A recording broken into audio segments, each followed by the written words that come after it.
మనం ఈ అడవిలో ప్రయాణిస్తూ ఉంటే తునికి చెట్లు మనకు కనబడ్డాయి. చూడండి ఎంత బ్యూటిఫుల్గా ఉన్నాయో ఈ కాయలు. ఇవి చాలా హెల్త్కి చాలా మంచి, అంటే ఎలాంటి మెడిసిన్ అంటే ఎలాంటి పెస్టిసైడ్స్ లేకుండా పండినాయి కాబట్టి ఇట్లా మనం మంచిగా తినచ్చు. ఇవి చాలా ఎనర్జెటిక్ అనమాట.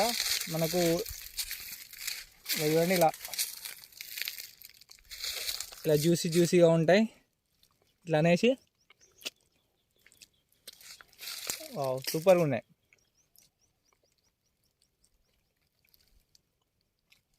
ఇక్కడ చూడండి చాలా ఉన్నాయి. ఇవి చాలా రేర్గా మనకు అడవి ప్రాంతాల్లోనే మాత్రమే లభ్యమవుతాయి. రమేష్ అన్న మన ఓకే చాలా అద్భుతమైన పనులు, చాలా స్వీట్గా ఉన్నాయి.